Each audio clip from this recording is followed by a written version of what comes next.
Relieve me of the bondage of self, so that I may better do thy will. Take away my difficulties, so that victory over them may bear witness to those I would help. Thy power, thy love, thy way of life, man. Do that will always. Amen. Amen.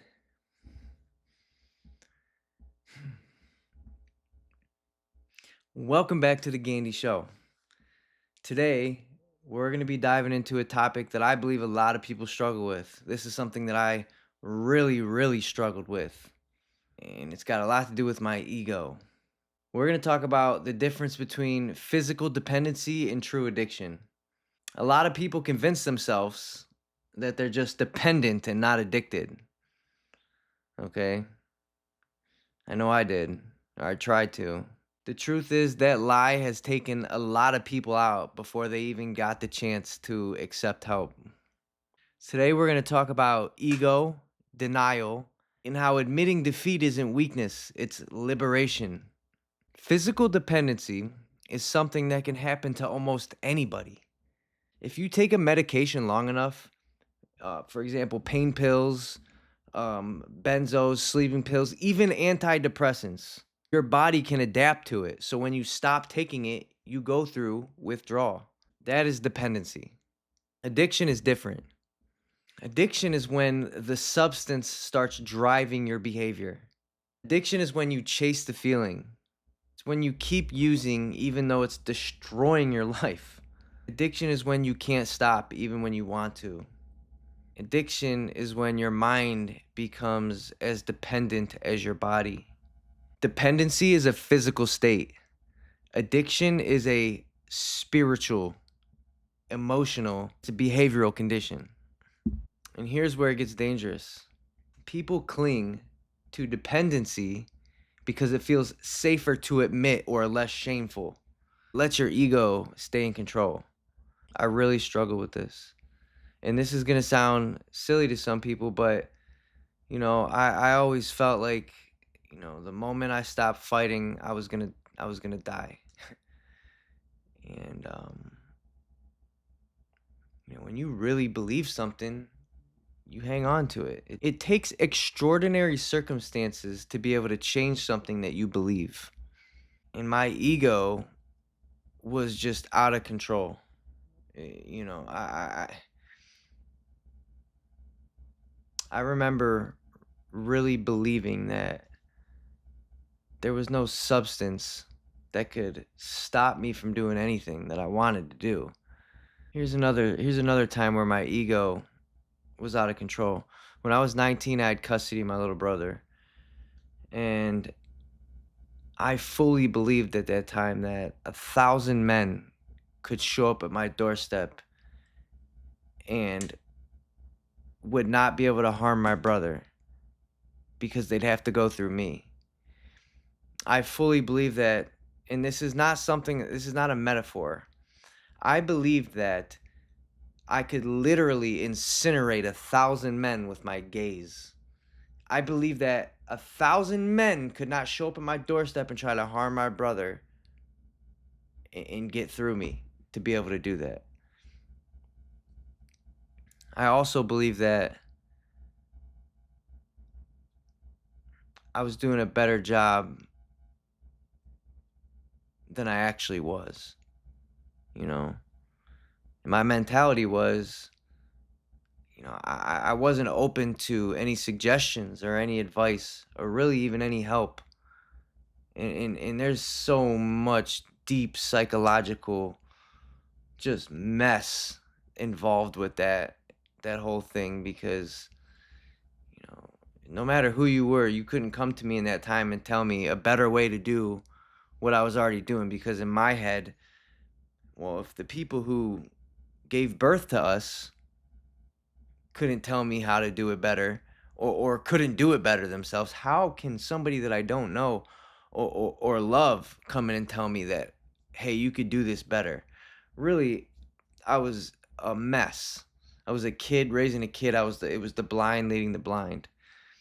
And looking back on that situation, my ego was in full control. The first time I was ever introduced to any kind of help or any kind of 12-step program, As soon as they read the first step, my ego automatically found what was wrong with it, right? Admit you're powerless. I'm not powerless. In my If I admit I'm powerless, and that means I'm relinquishing all responsibility for why I'm where I'm at. And if you do not accept responsibility or at least acknowledge responsibility, how are you ever going to change? I believed that. I really, really believe that. And to a certain extent, I still do believe that. It is valid, but it is the truth, but it's not the whole truth. Especially for alcoholics and addicts, our egos can tend to be very loud. My ego told me, well, I can stop whenever I want, or I'm not like those people. Granted, this was before I was in the tent. Okay. By the time I got to the tent, I had a pretty good idea that I was an alcoholic. But before I got to the tent, oh, I'm not homeless, right? Uh, I'm just, I'm not an addict, or I'm not an alcoholic. I can handle it. I'm still in control. And other people ruin their lives. Well, it's not gonna happen to me. Yeah, right. That ego kills us, literally. That ego almost killed me. Our ego will choose pride over survival. The ego will pick denial over freedom. The ego tells us the story we wish was true rather than the story that's actually true. And some people perish inside of that lie. A lot of people that I went to school with have perished inside of that lie. And due to a lack of knowledge. The Bible tells us, my people perish from a lack of knowledge. Some people perish believing that they weren't addicts. They never get the opportunity to admit that they need help, protecting their ego instead of their life. This almost happened to me, right? I almost lost my life letting my ego convince me that I didn't have a problem. I was just in a bad circumstance. For a lot of us, the hardest part in recovery wasn't the detox or the withdrawal. For me, it was like rebuilding my life. Not only rebuilding my life, I honestly, like, where I'm at now, I've learned to really enjoy that process because it's a beautiful thing and it's never going to happen this way again, right? But more than that, what was really hard for me was to understand that everything that kept me alive this far, up to about 3 years ago was totally backwards. It's like having to learn or unlearn all everything, really. Become a new creation, right? It was really hard for me to admit that I'm an addict and that I cannot do this alone. Because the role that I played growing up in my family, I was the caretaker and the peacekeeper, so like in my own head, in my own reality, at the end of the day, everything was always going to fall back on me anyway, so I had to handle it. And that same attitude coming into addiction or alcoholism could be fatal. That sentence was like the death to my ego, right? I am an addict and I cannot do this alone. That is humility. I believe the opposite of my ego is humility. And the ego does not like to be defeated. Wars have been waged. People have perished over an ego. For me, though, admitting that I was powerless ended up being what freed me. Addiction defeated me long before I ever said the words, I am an addict, I am an alcoholic, and I need help. Admitting it was not the defeat. It was the moment that I stopped fighting a losing battle. It was the moment that I started to heal. Therefore, surrender is not giving up, it's letting go.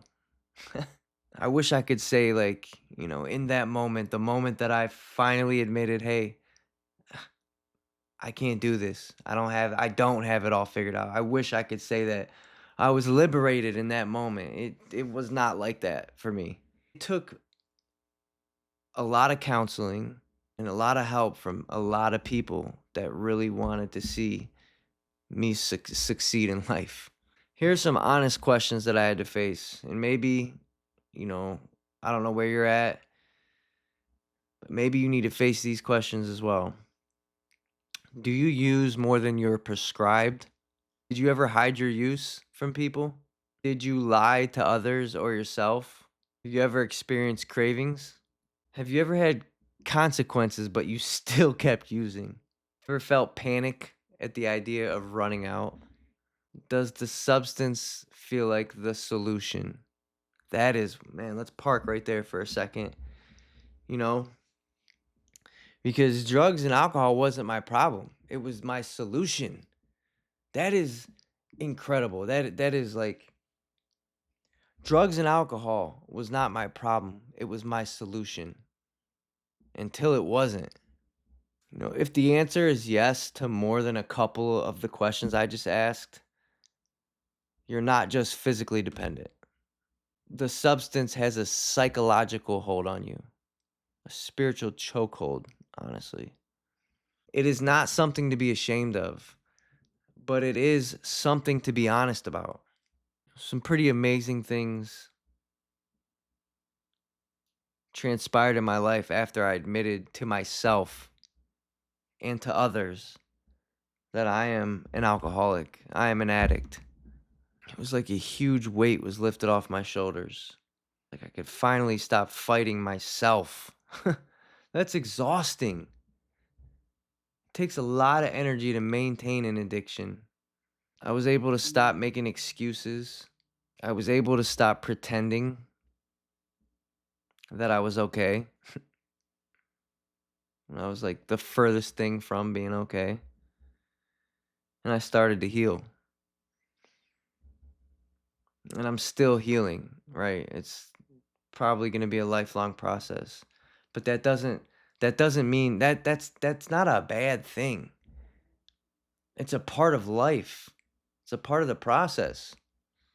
My uncle said to me one time, "Nephew, you need to slow down and enjoy the process." I have this habit of becoming so hyper focused on whatever my goal is or the end product, whatever my perceived end to whatever product it is that I'm working on, that I sometimes forget to enjoy the process. And I think that's a really important reminder, you know.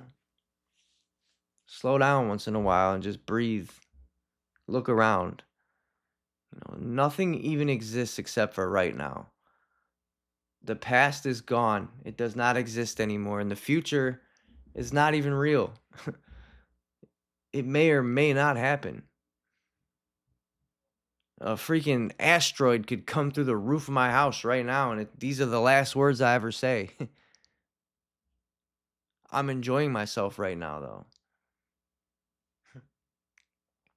Last video I made, I think I was at 250 subscribers. Dude, we're almost at 270. How does this keep happening? You know what, though? I'm not good at, like, one thing I've noticed that I don't do. I'm not ever like subscribe and share and like and comment. I just feel like that's like, I don't know, man. Like if what I'm saying is good, you guys will do that automatically, right? Maybe I need to start asking you guys to do that. Who knows? I got 270 subscribers, but a lot of my long form videos got 20 views. Make that make sense. All I know is that a couple years ago, I was homeless and hopelessly addicted. And today, my life is better than I could have ever imagined. So I made a show to document hope, because hope is a powerful thing. Hope is a powerful thing. And I want to show people that it's possible to overcome addiction and have a better life. And anybody that watches this, is you guys are supporting that endeavor, and I really, I I so appreciate you. Thank you for helping me spread this message. Whether that's with a subscribe or a like or a comment, whatever it is, it helps. So thank you. Who knows who these videos will reach one day and maybe help. And the thought of that is just something that I'll never stop. I'll never stop doing this because of this is an opportunity to possibly help somebody. I cannot think of a higher calling. The thing that I was fighting to hide was the very thing that was keeping me sick. Think about how insidious that is and how accurate. The thing that I was fighting to hide was the very thing that was killing me. And ironically, the thing that I was most afraid to admit was what ended up setting me free. I am free today. I am free from chaotic anxiety. Acceptance is the doorway and humility is the key. And the truth will set you free. Honestly. I know what that saying means now. I can genuinely say that I'm living proof that honesty will set you free. If you're listening to this right now and something is stirring in you, if you feel that tug, if you're questioning whether you're an addict or you're just dependent, please hear me.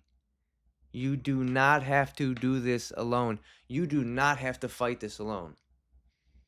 I'm right here with you, walking this thing out one day at a time. And if I can do it, I know you can do it. If God did this for me, I know He'll do it for you.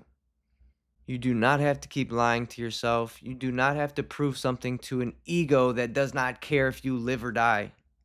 There's freedom waiting for you on the other side of honesty, and there's life after surrender. I promise you. Look at me. Look at me. Look at me now. There's life after surrender. And if you're feeling discouraged, you're not defeated. I promise you. This is like a beautiful transformation. There's no defeat involved in this. In fact, it's the opposite of being defeated. And like, if you would have said that to me, if I would have heard that, like, before I was able to relinquish my ego and admit that I'm an alcoholic,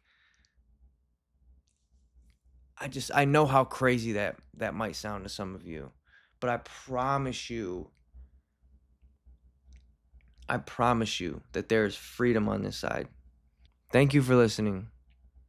And if you have something that you would like me to share with my audience, I would be honored and so grateful to do that. You can email us at thegandeeshow@gmail.com. I love you all. Stay strong. Stay honest. I'll see you in the next one. I'm out. Come on, man. Come on, man.